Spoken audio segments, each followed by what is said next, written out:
It's 11:40 on a Tuesday, and I'm standing in front of the bathroom mirror with a Sharpie in my hand, writing today's date on a post-it, because I just said something I don't think I actually believe yet, that 90 days from now everything could look different.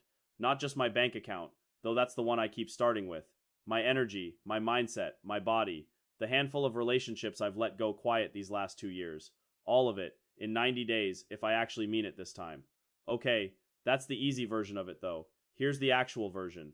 I've been playing small on purpose, because small is safe, and safe doesn't require me to find out whether I'm capable of the thing I keep writing down and never finishing. 90 days. That's the number I wrote under the date. Not because it's magic, but because it's short enough that I can't lie to myself about running out of time, and long enough that one bad week can't take the whole thing down with it. So no more planning to plan. I have 4 notebooks in my nightstand drawer that each start strong for about 30 pages of starting Monday and then go quiet. Not this time. No more build-up, no more research, no more waiting for a version of me that finally feels ready. Just the date on the mirror and what I do after I put the cap back on the marker. I want to be honest about something, because this is my journal and there's no one to perform for here. 2026 has not gone the way I told my sister it would, back on that phone call in January. I had a plan that month. I had it written on the first page of one of those 4 notebooks, in my best handwriting. By February, the plan was still sitting in the notebook, completely untouched.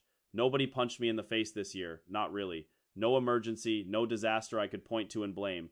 Just Tuesdays that quietly turned into Thursdays that turned into it somehow being July, and me standing here with a Sharpie instead of 6 months ago. The truth is I just slid back into old decisions on autopilot. Same order at the same coffee shop. Same 9:40 scroll through my phone before I've even gotten out of bed. I checked my bank app 6 times on one Sunday in March. 6 times, like the number was going to be different the 7th time I looked. And okay, I've decided that's allowed. Every single person alive defaults to the path of least resistance when nobody's checking on them. That's not an excuse I'm handing myself forever. It's just the honest floor I'm starting from tonight, standing here at 11:40 on a Tuesday instead of pretending I've always had this together. Here's the part I keep circling back to. My brain isn't broken. It's just doing its job about 20 steps too well, laying every trap it can find to keep me exactly where I already am. Because as far as it's concerned, anxious and stuck at 26 is at least a known quantity, and known beats better every single time it gets to vote. So I'm choosing to read the last 7 months as data instead of a verdict. Not proof that I can't do this, just information about what doesn't work when I try it the old way. That reframe alone took me 4 separate journal entries to actually believe, and honestly I'm still only about 70% there tonight. I'm not behind. I keep writing that sentence like if I write it enough times it'll stop feeling like a lie. 26 isn't behind, it's just the age I happen to be while I'm figuring out the difference between a habit and an identity, and nobody owes an apology for how long that figuring out takes. I listened to a podcast clip today from a guy who said he's been doing this self-development thing for over 20 years. When he started, he thought it was about doing more, cramming more tasks into a day, more hacks, more hours awake before sunrise. That was the whole strategy for a long time apparently, just more. But he said the real shift happened when he stopped asking what to do and started asking who to become. I paused the episode right there in my kitchen and wrote that exact sentence onto the same post-it as the date, underneath it, in smaller letters, like a second layer of the same idea. Which means I've technically been building myself this whole time anyway, whether I meant to or not. Every scroll, every snooze, every time I picked the easy text back instead of the honest one. I just wasn't paying attention to what I was building. 26 years of construction with nobody actually supervising the site. There's a line I've seen quoted 100 times online and only actually felt tonight. Every action is a vote for the person you're becoming. I hit snooze this morning. That's a vote. I opened my banking app instead of my savings goal app right after. That's a vote too. I've been voting the same way for years. So there are really only 2 elections happening every single day. I either cast a vote for the person writing this entry with an actual plan, or I cast one for the person who's told 3 different friends, I'm working on it since I was 22. That's 4 years of the exact same sentence, unchanged. Okay, here's the question I've been avoiding writing down for an hour now, even though it's the whole reason I picked up this marker in the first place.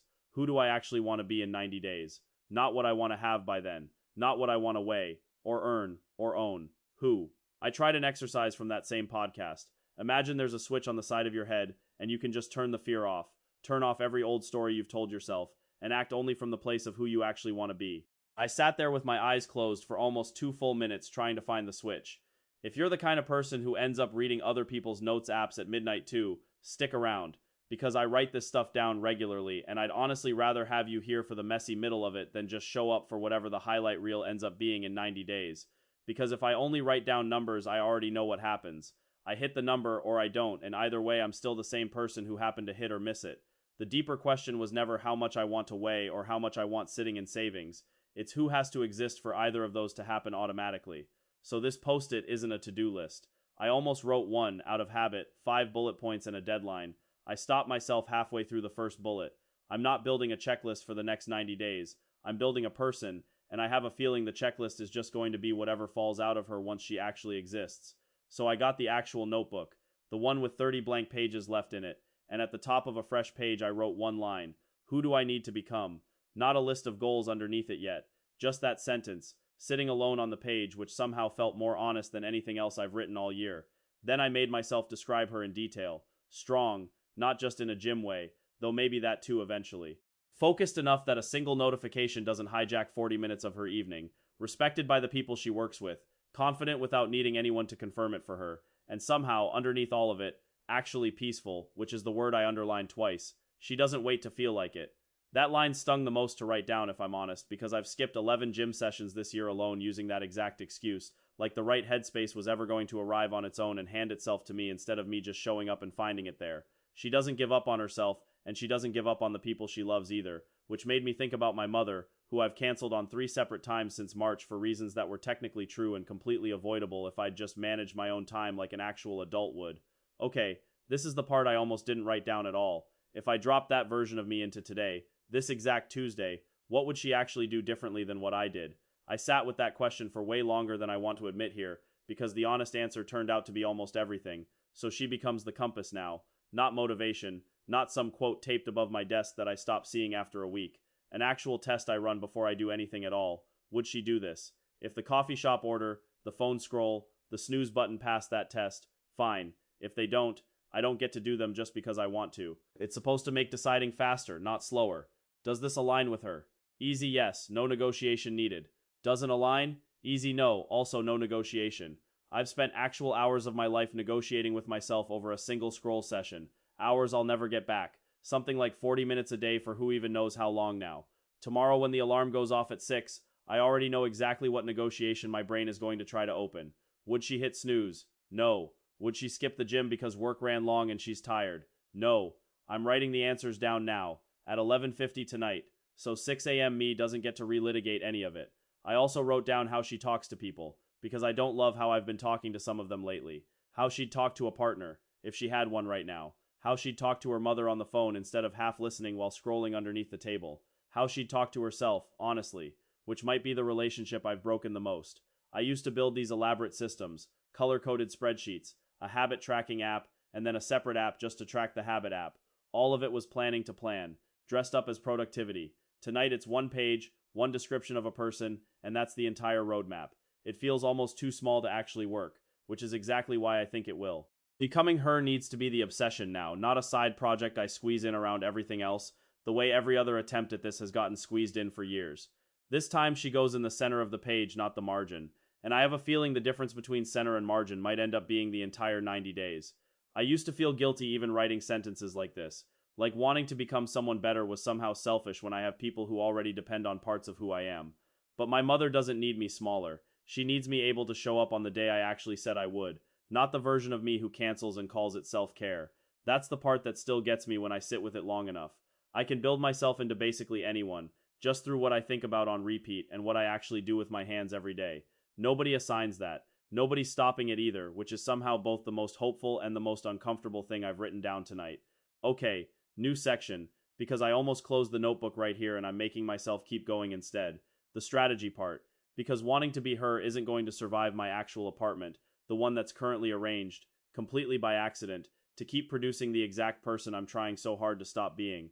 I read about this in a book a while back, research on people who take what the author called a genuinely stupid amount of action compared to everyone else. The finding wasn't that they had more willpower than the rest of us.